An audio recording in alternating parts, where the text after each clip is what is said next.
Hi my lovelies, I'm Striker. Welcome back to another PowerWash simulator with some storytelling. So be sure to grab your favorite snacks and get yourself comfy with me.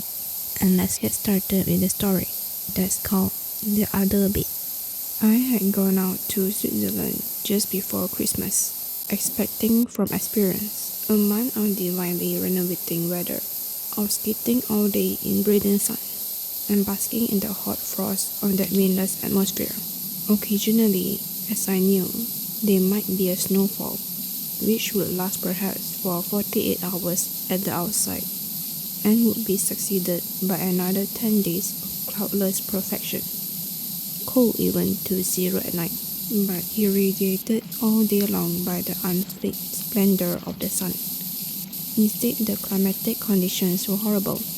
Day after day, a gale screamed through this upland valley that should have been so windless and serene, bringing with it a tornado of sleet that changed to snow by night.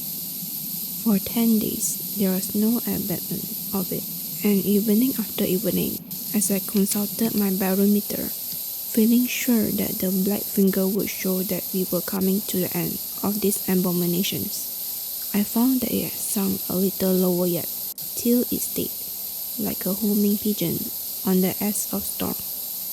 I mention these things in interpretation of the story that follows, in order that the intelligent reader may say at once, if he wishes, that all that occurred was merely a result of the malice of nerves and digestion that perhaps arose from those storm-bound and disturbing conditions. And now, to go back to the beginning again.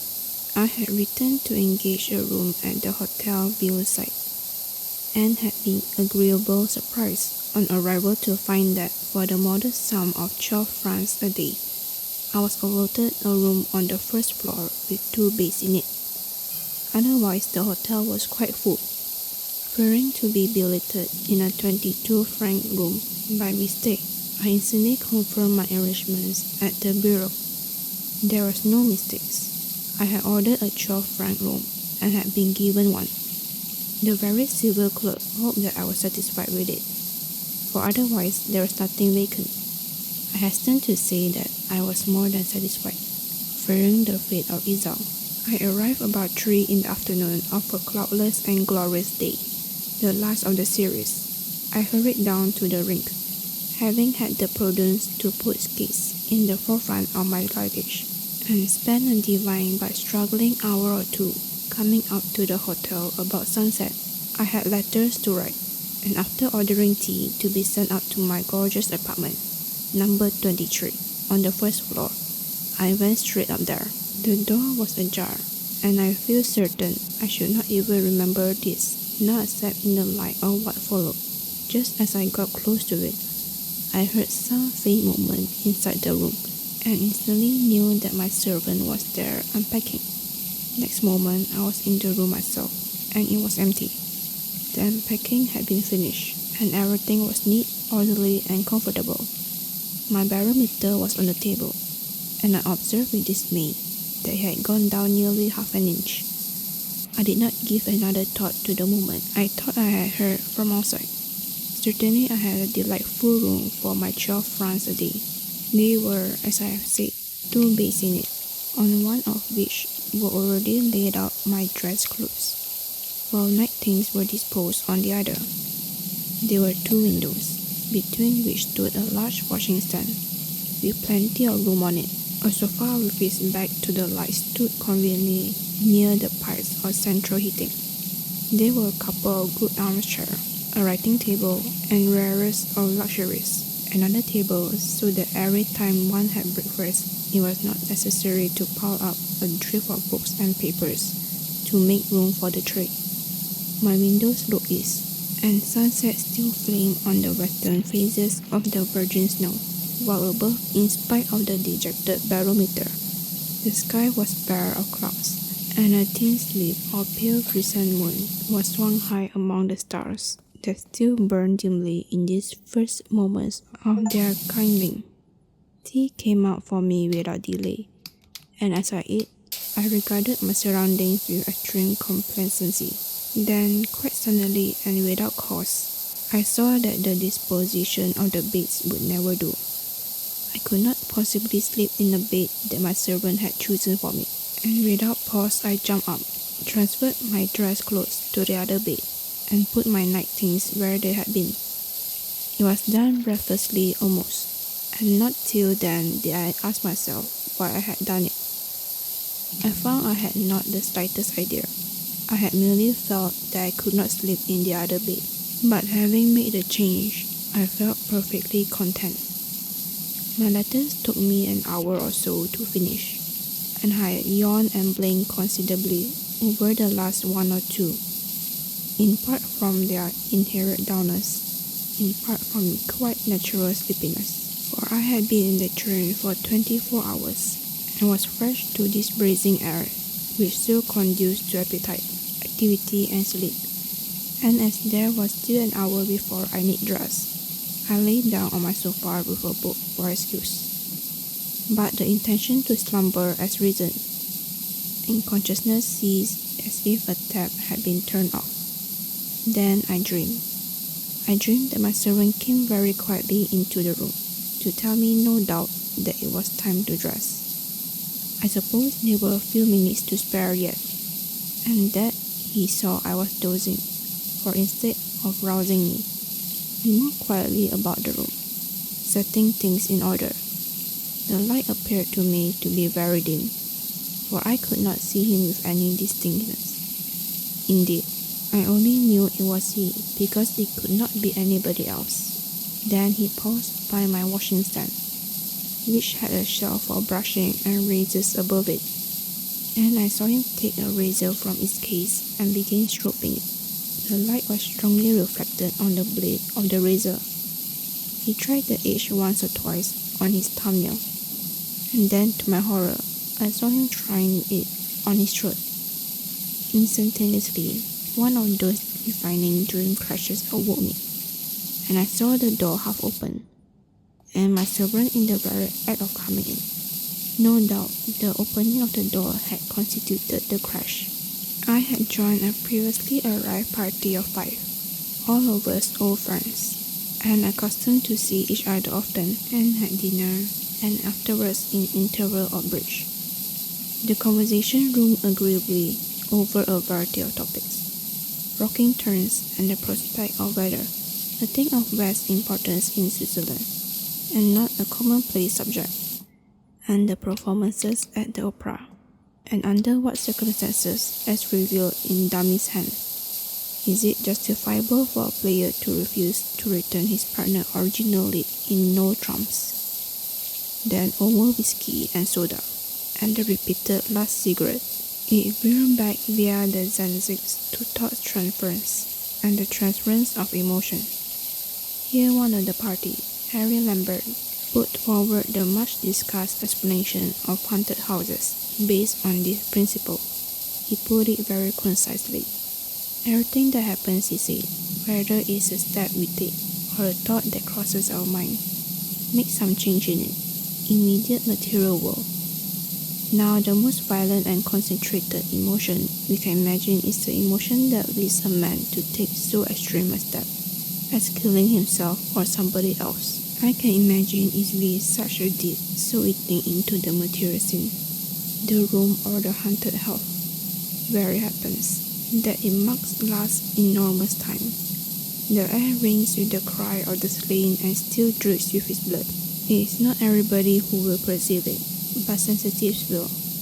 By the way, I am sure that man who waits on us at dinner is a sensitive. It was already late and I rose. Let us hurry him to the scene of the crime, I said. For myself, I shall hurry to the scene of sleep. Outside, the threatening promise of the barometer was already finding fulfillment, and a cold, ugly wind was complaining among the pines, and hooting round the peaks, and snow had begun to fall. The night was thickly overcast, and it seemed as if uneasy presence were going to and fro in the darkness. But there was no use in ill augury, and certainly if he were to be housebound for a few days, I was lucky in having so commodious a lodging. I had plenty to occupy myself with indoors, though I should vastly have preferred to be engaged outside. And in the immediate presence, how good it was to lie free in a proper bed. After a cramped night in the train, I was half undressed when there came a tap at my door, and the waiter who had served us at dinner came in carrying a bottle of whiskey. He was a tall young fellow, and though I had not noticed him at dinner, I saw at once now, as he stood in the glare of the electric light, what Harry had meant when he said he was sure he was a sensitive. There is no mistaking that look. It is exhibited in the peculiar in-looking of the eye. Those eyes, one knows, see further than the surface. The bottle of whiskey for Monsieur, he said, putting it down on the table. But I ordered no whiskey, said I. He looked puzzled. Number 23, he said. Then he glanced at the other bed. For the other gentleman, without doubt, he said. But there is no other gentleman, said I. I am alone here. He took up the bottle again. Pardon, monsieur, he said. There must be a mistake. I am new here. I only came today, but I thought, yes, said I. I thought that number 23 had ordered a bottle of whiskey, he repeated. Good night, monsieur, and pardon. I got into bed, extinguished the light, and feeling very sleepy and heavy with the oppression, no doubt, of the snow that was coming, expected to fall asleep at once. Instead, my mind would not quit go to roost, but kept sleepily stumbling about among the little events of the day, as some tired pedestrian in the dark stumbles over stones instead of lifting his feet. And as I got sleepier, it seemed to me that my mind kept moving in a tiny little circle. At one moment, it drowsily recollected how I had thought I heard movement inside my room. At the next, it remembered my dream of some figure going stealthily about and stropping a razor. At the third, it wondered why this Swiss waiter, with the eyes of a sensitive, thought that number 23 had ordered a bottle of whiskey. But at the time, I made no guess as to any coherence between these little isolated facts. I only dwelt on them with drowsy persistence. Then a fourth fact came to join the sleepy circle, and I wondered why I had felt a repugnance against using the other bed. But there was no explanation of this forthcoming either, and the outlines of thought grew more blurred and hazy, until I lost consciousness altogether. Next morning began the series of awful days, sleet and snow falling relentlessly with gusts of chilly wind, making any outdoor amusement next to impossible. The snow was too soft for to begin it. It bowed on the skis, and as for the rain, it was but a series of pools of slushy snow. This in itself, of course, was quite enough to account for any ordinary depression and heaviness of spirit. But all the time I felt there was something more than that, to which I owed the utter blackness that hung over those days. I was beset too by fear that at first was only vague, but which gradually became more definite, until it resolved itself into a fear of number 23, and in particular a terror of the other bed. I had no notion why or how I was afraid of it. The thing was perfectly causeless, but the shape and the outline of it grew slowly clearer, as detail after detail of ordinary life, each minute and trivial in itself, carved and molded this fear, till it became definite. Yet the whole thing was so causeless and childish that I could speak to no one of it. I could but assure myself that it was all a figment of nerves, disordered by this unseemly weather. However, as to the details, there were plenty of them. Once I woke up from a strangling nightmare, unable at first to move, but in a panic of terror, believing that I was sleeping in the other bed. More than once too, awaking before I was called, and getting out of bed to look at the aspect of the morning, I saw with a sense of dreadful misgiving that the bedclothes on the other bed were strangely disarranged, as if someone had slept there, and smoothed them down afterwards, but not so well as not to give notice of the occupation. So one night I laid a trap, so to speak, for the intruder of which the real object was to calm my own nervousness. for I still told myself that I was frightened of nothing, and tucked in the sheet very carefully, laying the pillow on the top of it. By the morning it seemed as if my interference had not been to the taste of the occupant, for there was more impatient disorder than usual in the bed's clothes, and on the pillow was an indentation, round and rather deep, such as we may see any morning in our own beds. Yet by day these things did not frighten me, but it was when I went to bed at night that I quaked at the thoughts of further developments. It happened also from time to time that I wanted something brought me, or wanted my servant. On 3 or 4 of these occasions, my bell was answered by the sensitive, as we call him, but the sensitive, I noticed, never came into the room. He would open the door a chink to receive my order, and on returning would again open it a chink to say that my boots, or whatever it was, were at the door. Once I made him come in, but I saw him cross himself as, with a face of icy terror, he stepped into the room, and the sight somehow did not reassure me. Twice also he came up in the evening, when I had not rung at all, even as he came up the first night, and opened the door a chink to say that my bottle of whiskey was outside. But the poor fellow was in a state of such bewilderment when I went out and told him that I had not ordered whiskey, that I did not press for an explanation. He begged my pardon profusely. He thought the bottle of whiskey had been ordered for number 23. It was his mistake entirely. I should not be charged for it. It must have been the other gentleman. Pardon again, he remembered there was no other gentleman. The other bed was unoccupied. It was on the night when this happened for the second time that I definitely began to wish that I was quite certain that the other bed was unoccupied. The 10 days of snow and sleet were at an end, and tonight the moon once more, grown from new sleep to a shining shield, swung serenely among the stars. But though at dinner everyone exhibited an extraordinary change of spirit, with the rising of the barometer and the discharge of this huge snowfall, the intolerable gloom which had been mine so long but deepened and blackened. The fear was to me now like some statue, nearly finished, modelled by the carving hands of these details, and though it still stood below its moistened sheet, any moment I felt the sheet might be twitched away, and I'll be confronted with it.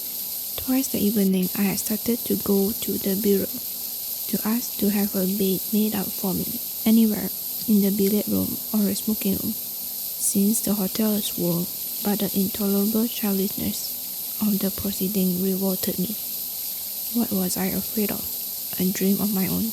A mere nightmare? Some fortuitous disarrangement of bed lining? The fact that a Swiss waiter made mistakes about bottle of whiskies?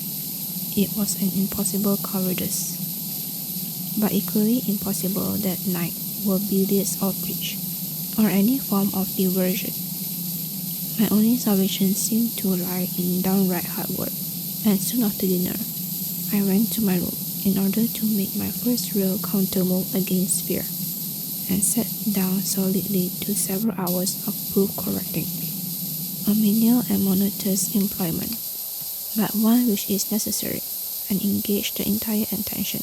But first I looked thoroughly round the room, to reassure myself, and found all modern and solid. A bright paper of daisies on the wall, a floor parqueted, the hot water pipes chuckling to themselves in the corner, my bedclothes turned down for the night, the other bed.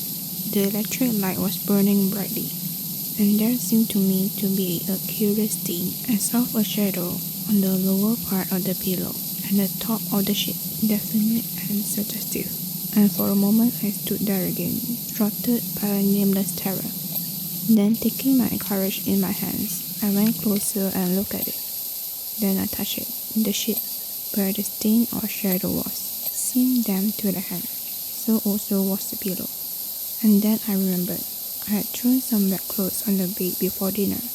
No doubt that was the reason.